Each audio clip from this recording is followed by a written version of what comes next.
नमस्कार दोस्तों, मैं अंकुर उपाध्याय स्वागत करता हूं आप सभी का आपके अपने YouTube channel share market analysis में।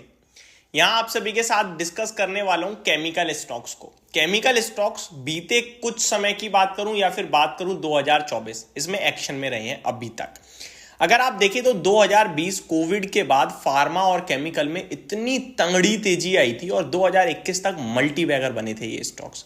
अगर आप 2020 कोविड के बाद से बाजार में आए हो तो आपको पता होगा केमिकल स्टॉक्स ने किस तरीके से निवेशकों की वेल्थ क्रिएट करी थी। अगर आप 2022 की स्टार्टिंग के बाद आए हो तो आप कहोगे यार केमिकल ये क्या है, ये तो बेकार है, ये कोई सेक्टर है, क्योंकि फिर वहां पे पैसा टूटना शुरू हो गया था, ओवर वैल्यू हो गए थे।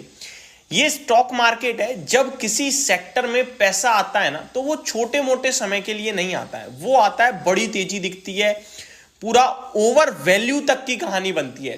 देखिए रामदेव अग्रवाल जी जो है मोतीलाल ओसवाल के फाउंडर, उनका ना एक सिंपल सा मानना है। उनके इंटरव्यू में मैंने एक बात सुनी जो मेरे को बहुत ही इंटरेस्टिंग लगी कि शेयर बाजार एक ऐसी जगह है, एक ऐसा बाजार है जहां पे अगर किसी चीज की एक्चुअल वैल्यू 10 रुपए है तो वो 20 रुपए पे भी आपको मिलती है और वो 5 रुपए पे भी मिलती है।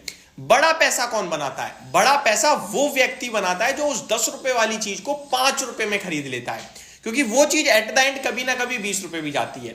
यानी कि स्टॉक मार्केट में बुल केस में आपका शेयर ओवर वैल्यू होता है और बियर केस में आपका शेयर अंडर वैल्यू होता है। बड़ा पैसा हमेशा वो व्यक्ति बना पाता है जो बियर केस में एक पिटे हुए घिसे हुए शेयर पे दांव लगा के समय देता है, पेशेंस रखता है और फिर देखो उसके रिटर्न्स। एग्जाम्पल बहुत हैं। एग्जाम्पल आईटीसी हो सकता है, एग्जाम्पल टाटा पावर हो सकता है, एग्जाम्पल आपके लिए रिलायंस इंडस्ट्री का 2009 वाला समय, हिंदुस्तान यूनिलीवर का 2009 वाला समय, एग्जाम्पल के रूप में अभी एचडीएफसी का समय हो सकता है। एचडीएफसी बैंक की बात कर रहा हूं, तो हो सकता है बोला है नहीं, ठीक है, अगर आगे चल गया तो हो सकता है होगा, हम यही बोलेंगे, और अगर नहीं हुआ तो फिर कहानी खत्म। तो ये बहुत ही क्रिटिकल होती है। अब एक रीसेंट एग्जांपल लूं तो आरती इंडस्ट्रीज जो आपके लिए 1100-1200 हो गया था 2021 के एंड में, वो आपको 2023 के अंत में 450 का दिखा। आज वही शेयर 750 हो चुका है। अभी भी क्या वैल्यू है? डेफिनेटली है। अगर शेयर के रिजल्ट्स अच्छे आए तो यहां से भी रिटर्न्स बनेंगे, क्योंकि अभी भी लाइफ हाई से बहुत दूर है।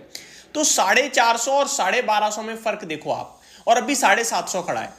तो ये आपको दर्शाता है कि किस हिसाब से किसने कहां पे खरीदारी करी होगी, किसी को नहीं पता। लेकिन 450 नहीं 500 पे तो लिया होगा किसी ना किसी ने। आज भी बैठा होगा, 50% के पैसे बन चुके हैं उसके, और यहां से अगर उसने लाइफ हाई हिट करा तो उसका पैसा हो जाएगा 2.5 गुना ऑलरेडी, और उसके बाद जो उसमें ग्रोथ से तेजी बनेगी वो अलग। और इनकेस बुल के सिनेरियो आया तो फिर कहां पहुंचेगा? ये एक एग्जांपल है, थ्योरी समझाने की कोशिश कर रहा हूं। अब आते हैं स्टॉक्स पे।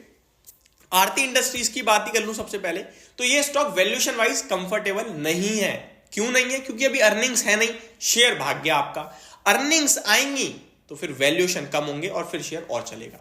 दूसरा शेयर है बालाजी अमाइंस। टेक्निकली तो स्ट्रांग हो गया है शेयर, चलने के लिए तैयार बैठा है। सेम एल्कली अमाइंस भी सेम चीज दिखा रहा है, टेक्निकली तो तैयार हो गया है, चलने के लिए तैयार है। कब चलेगा हमें आपको नहीं पता।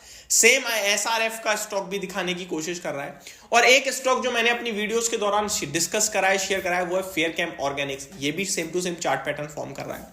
आरती इंडस्ट्रीज ने भी फॉर्म करा है, दीपक नाइट्राइट ने भी फॉर्म करा है। ये सारे केमिकल शेयर एक ही चीज, एक ही चार्ट दिखा रहे हैं कि हम यू पैटर्न बनाने के लिए तैयार हैं, राउंडिंग बॉटम बनाने के लिए तैयार हैं, हम ऊपर जाने के लिए तैयार हैं। अब जरूरत है हमें तो सिर्फ हमारे इन्वेस्टर्स को परफॉर्मेंस दिखाने की। अगर इनकी परफॉर्मेंस Q4 में आ गई ना, आप देखना तेजी बनेगी कैसे बनेगी। और केमिकल स्टॉक्स को आप ना कभी भी अंडर एस्टिमेट तो बिल्कुल मत करना, ये मल्टी बैगर बनते हैं। मैं आपको ये नहीं बोल रहा हूं जाके ले लो, मैं आपको सिर्फ चीजें समझाने की कोशिश कर रहा हूं। लार्ज कैप केमिकल स्टॉक्स मैंने नाम डिस्कस करे, स्मॉल कैप है, मिड कैप है, इनमें बहुत कैटेगरीज हैं।